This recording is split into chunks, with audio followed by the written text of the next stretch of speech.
सो guys last week last session Waaree Energies ने एक strong recovery दिखाते हुए 3000 का रिस्ट्रिक्शन ब्रेकआउट किया और सस्टेन भी किया। लेकिन इस वीक के दो सेशन अभी तक इतने स्ट्रॉन्ग नहीं रहे हैं, जबकि 30 दिसंबर बहुत इंपॉर्टेंट डेट है। और वो भी इसलिए क्योंकि जिस सीईआरसी की जिस एक न्यूज ने सुज़लोन वार एनर्जीज या प्रीमियर एनर्जीज या फिर इरेडा जैसी रिन्यूएबल एनर्जी सेक्टर की कंपनीज पर गिरावट दी। 30 दिसंबर इन्हीं कंपनीज के लिए बहुत इंपॉर्टेंट डेट है, क्योंकि उस दिन नए अमेंडमेंट्स देखने को मिल सकते हैं सीईआरसी की उस अपडेट पर, जो कि रिस्ट्रिक्ट करती है कहीं ना कहीं स्टोरेज कैपेसिटीज को रिन्यूएबल एनर्जी सेक्टर में, स्पेशली सोलर और विंड एनर्जी के लिए। तो 30 दिसंबर बहुत इंपॉर्टेंट है इन कंपनीज के लिए।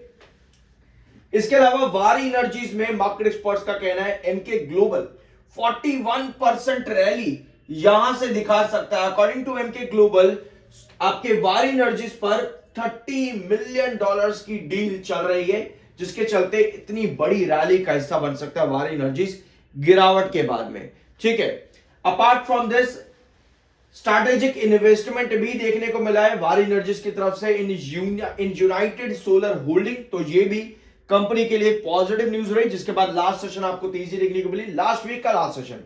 ठीक है, इसके अलावा अदर मार्केट एक्सपर्ट्स ये भी काफी ज्यादा बुलिश है। एमके ग्लोबल 41% अपसाइड है, 4260 अकॉर्डिंग टू एमके ग्लोबल 4260 का टारगेट देखने को मिल सकता है। बाय की रेटिंग है वारी एनर्जीज में। और ये टारगेट्स क्यों हैं, पहले तो ये जानना जरूरी है, यानी कि इनका आउटलुक क्या है वारी एनर्जीज को लेकर के।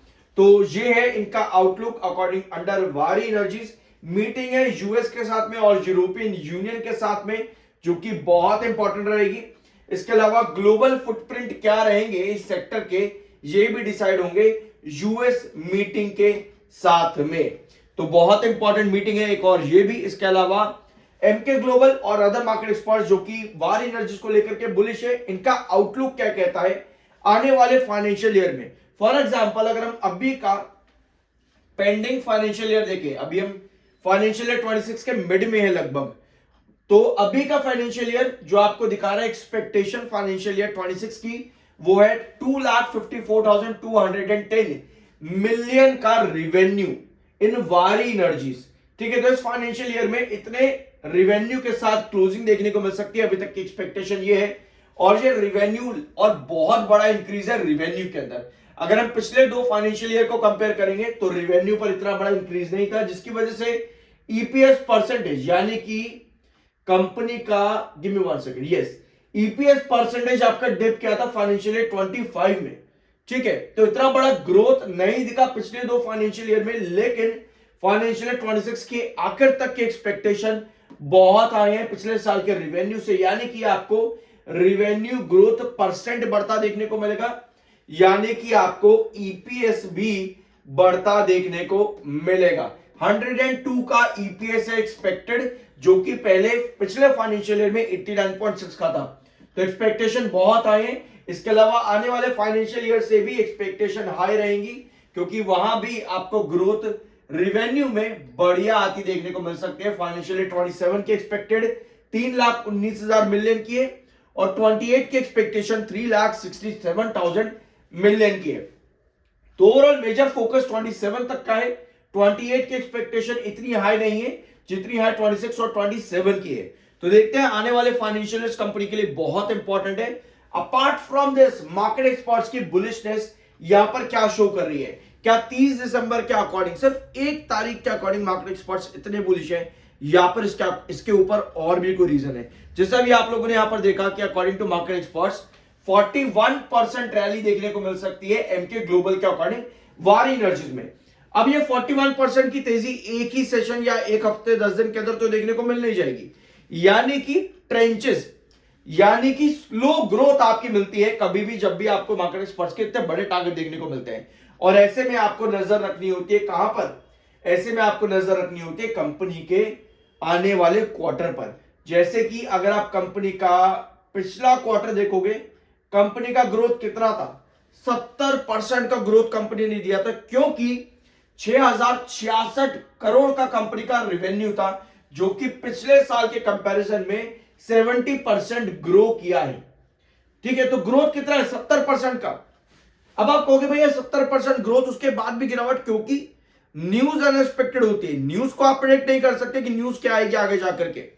सीईआरसी के रूल्स और रेगुलेशन ने प्रीमियर एनर्जी, सुजलॉन, वारी, इरेडा, आइनॉक्स इन कंपनीज पर बहुत गिरावट दी है। 30 दिसंबर को वहां पर अगर अमेंडमेंट पॉजिटिव आते हैं तो ये एक अच्छी बात होगी इस सेक्टर के लिए।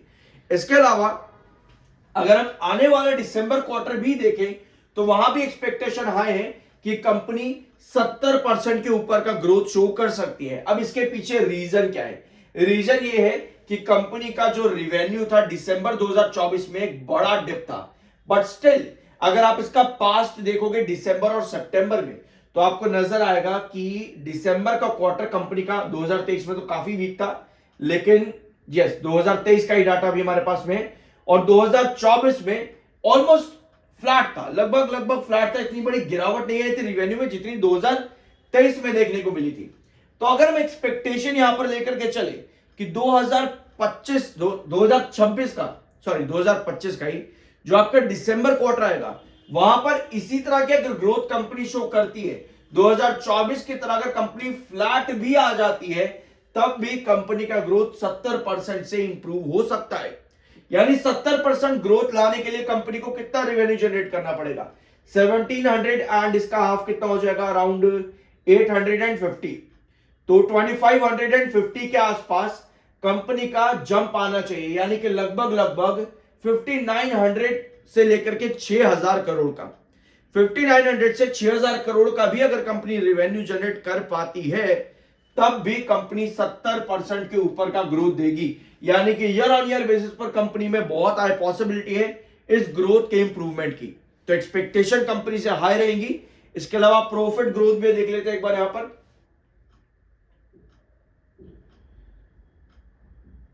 ठीक है, तो पिछले क्वार्टर की प्रॉफिट ग्रोथ थी 133% की। तो यहां देखते हैं कंपनी कैसा ग्रोथ जनरेट करके इस बार 133% के ऊपर का क्या ग्रोथ कंपनी दे पाएगी। और पिछले साल कंपनी की ग्रोथ कितनी? 371% की ग्रोथ कंपनी ने पिछले साल दिसंबर में दी थी, 371%। तो कंपनी को इतना ही करना है कि 133% के ऊपर का प्रॉफिट ग्रोथ दे दे। थोड़ा जूम इन कर लेते ताकि आपको भी यहां पर नजर आ जाए ये चीज।